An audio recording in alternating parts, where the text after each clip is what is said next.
The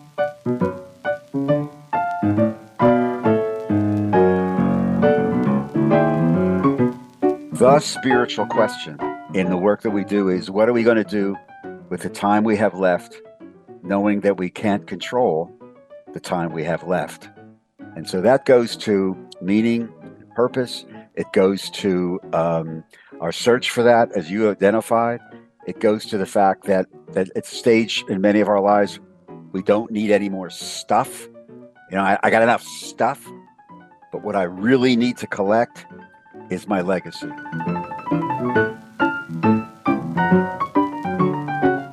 Hello, and welcome to Not Born Yesterday, a podcast dedicated to older adults and the challenges and joys of aging. I'm Miriam Goodman. Not Born Yesterday is brought to you by Next Village SF, a local nonprofit providing older adults in the Northeast neighborhood of San Francisco with support to help age in place. I'm Lynn Winter Gross.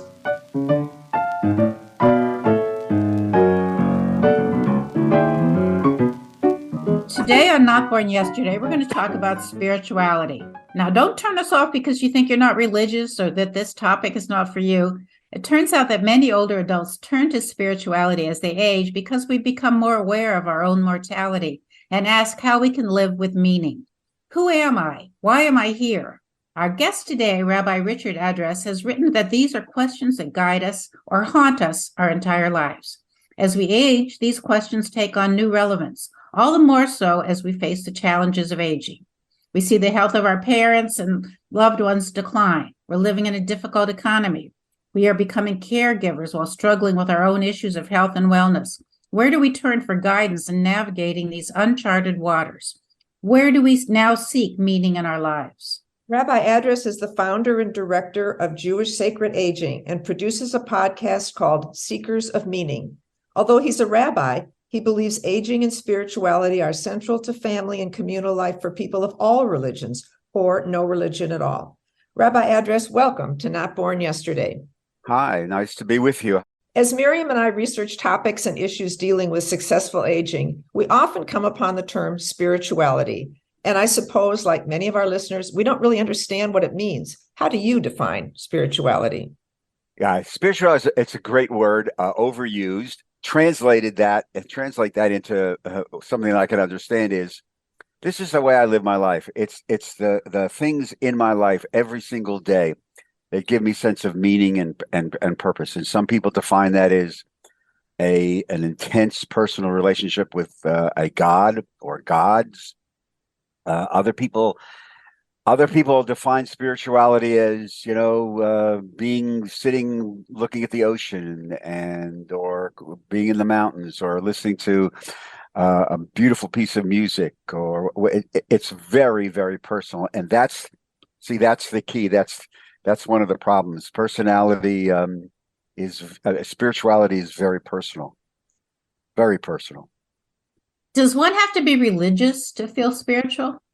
No, one does not have to be religious to be spiritual. I know many people who, as I'm sure you do, who are not, quote, religious, whatever that means, because you can be religious in a variety of different ways without a formal affiliation with a church or a mosque or a synagogue, and be very religious. In fact, parenthetically, all the Pew reports are showing that there's an increase in those people across the United States as formal religious affiliation continues to decline. But no, you can be, and I think the intensity of one's spiritual moments can come at any time without being in a building. I'll tell you, it can be looking into your grandchildren's eyes, or at a moment when they give you a hug. It could be just becoming aware, and you get up in the morning and you look out in a sunrise and say, wow, I'm alive, and look at this. This is fantastic. Or looking at the stars, on a beautiful night and seeing, my God, I'm just part of all of this. That's a spiritual moment. So prayer isn't necessarily a part of it. Those are prayers. Again, we're so limited by vocabulary and, to pray, you have to be in a position. No, No, we're so constrained by vocabulary, and that we often lose sight of the fact of we're part of something greater than our own self. We're part of nature. So we're still talking about vocabulary. What about meditation? Is that a good way to get started on a spiritual path? It's one way. It's not the way. It is. And I have friends of mine. I have a very good friend of mine who teaches meditation. I actually took one of her classes, and she'd tell you this is an approach. Is it for everybody? No, but for some people, um, it is a way to enter another type of relationship with self. And as you guys probably know, there's a ton of literature now on the impact of meditation, the changes in the biochemistry of a body, its usefulness in illness. It's a it's one of the tools in the toolbox, to use an overworked phrase of our generation, that one can use to really get in touch with oneself and sort of like to understand that it's not about us. You've also written about seekers of meanings and the relationship to baby boomers. And Correct.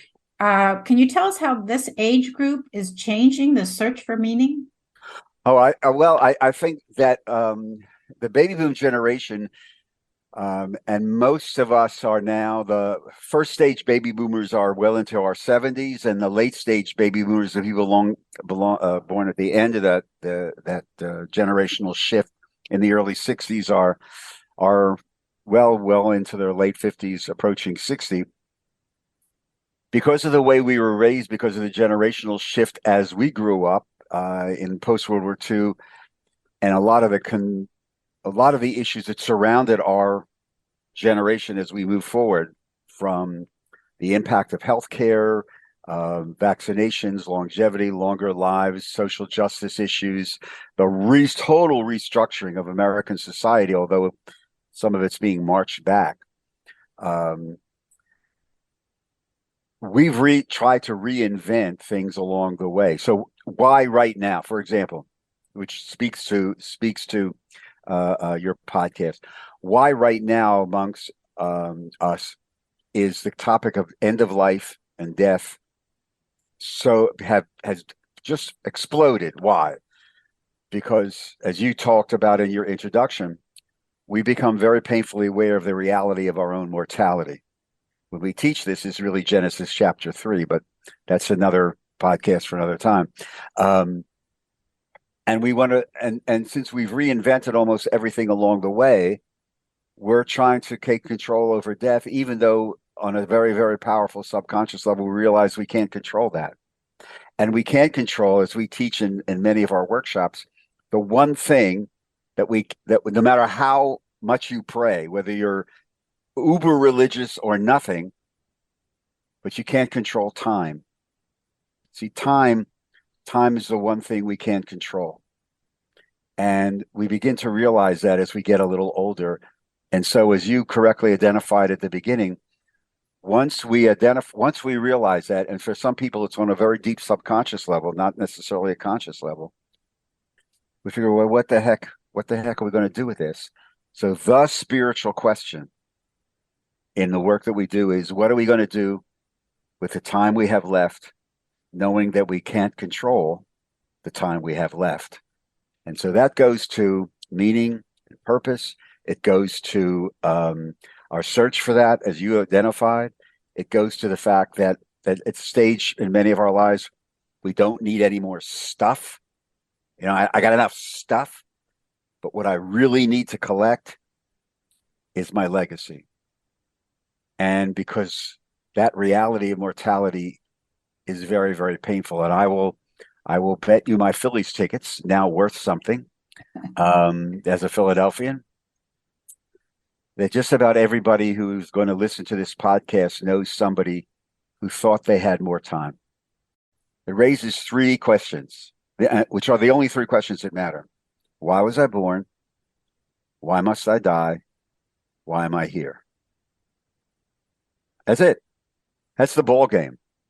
And we spend our lives in a variety of different ways trying to answer that question, those three questions.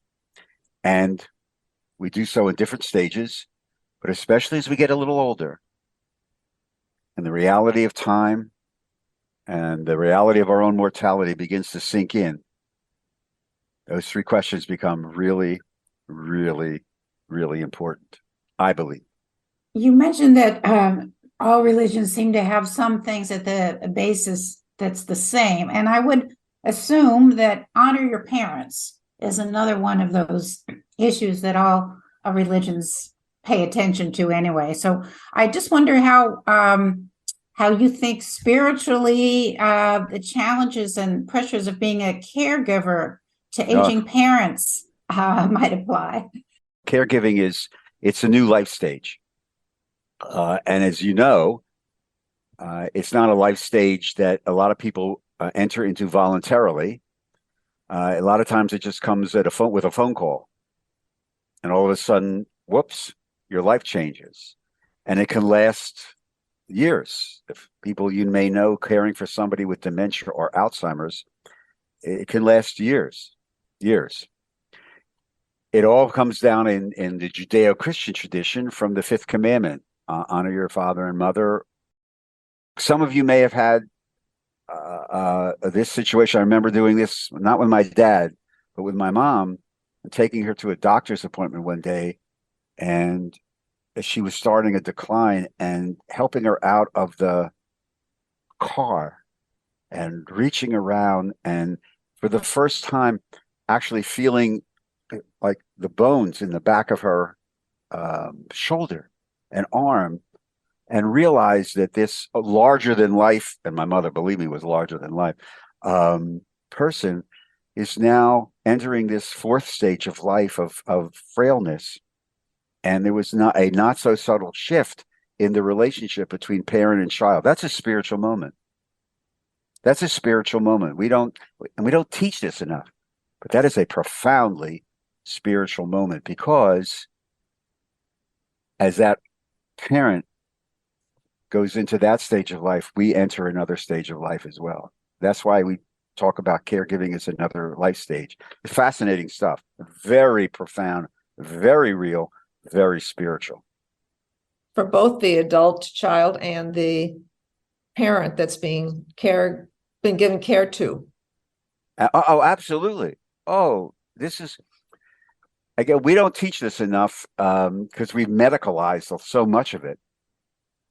And so many religious institutions really, they don't just go into the depths of their religious traditions as being a caregiver and what that means.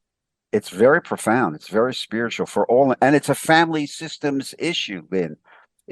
Because this impacts not only the adult child, but so many, but the children of the caregiver, the grandchildren. It's a multi-generational family systems issue, and we don't understand so many times that it is a family systems issue. One of the things that we've talked about in terms of living longer is the opportunities for creation of rituals for these new life stages. The second most now requested, it's taken over from the end of life workshop. The second most requested workshop right now that we do is what we call new rituals for new life stages. And it's engendered by this explosion led predominantly by boomers who basically have said, I'm living longer. I'm dealing with so many different things that perhaps my parents never dealt with. I want my religious tradition to say something about this. And I don't want any, fairy stories or miracles. I don't need that. I need something that speaks to the fact that I'm maturing spiritually, and I need that sense of meaning and purpose and how to put this in a particular context. So we have published, and some of this is on our website, everything from rituals about signing an advance directive, which is an acknowledgement in legal terms that you're going to die. I mean, most people don't.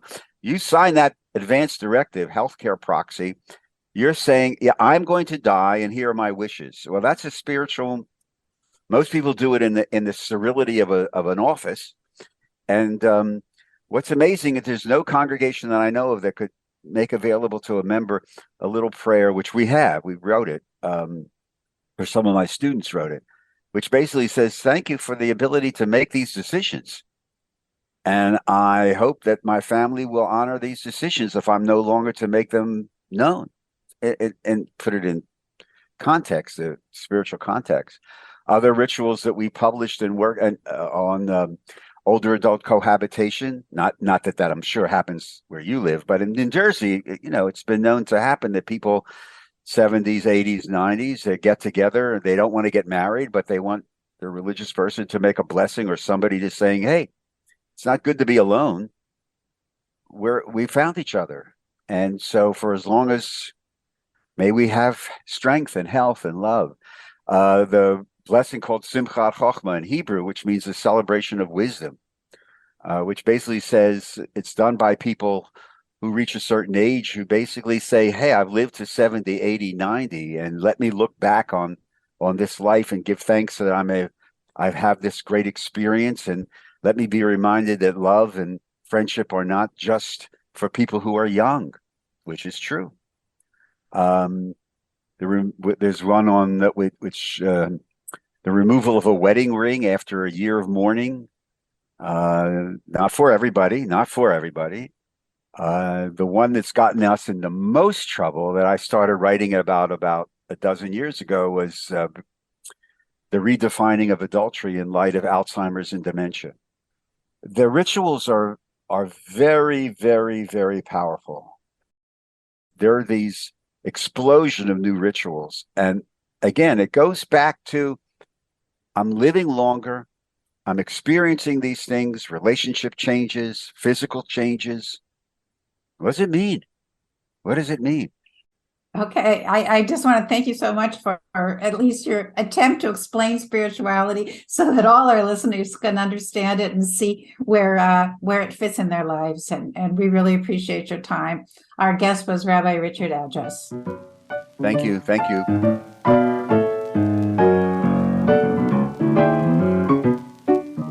Today on News You Can Use, we want to talk about memory.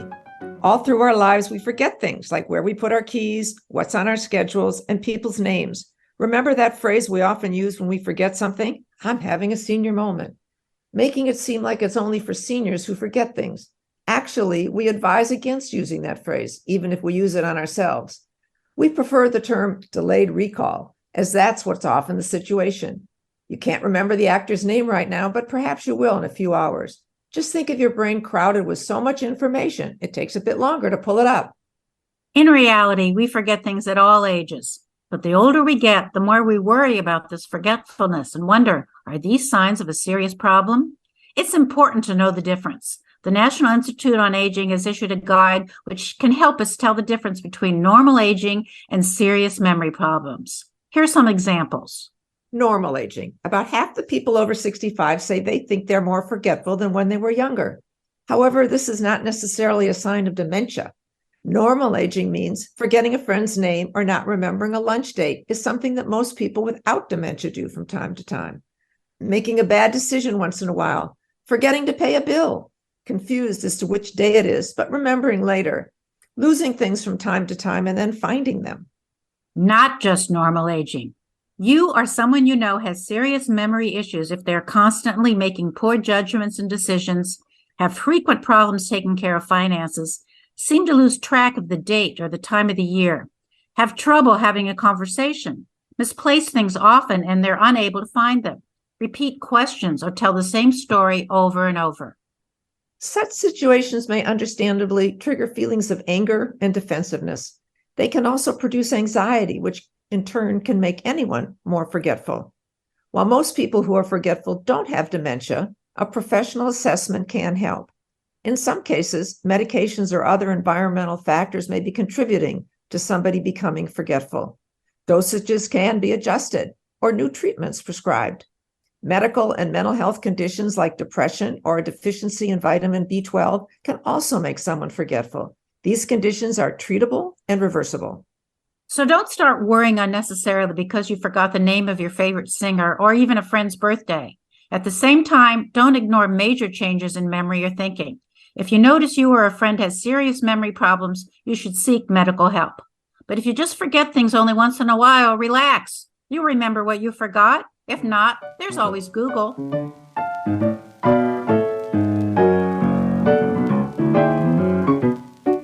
And that's our podcast for today. Our thanks to our guest, Rabbi Richard Address. You can learn more about Next Village SF at their website, nextvillagesf.org. Our theme music is from Hook Sounds, and Jason Dahlstedt is our engineer. And thanks for listening. We would love to hear what you would like us to discover and discuss. Please contact us at notbornyesterdaypodcast.org. Be well, stay strong, and remember, you weren't born yesterday. I'm Lynn Winter Gross. And I'm Miriam Goodman.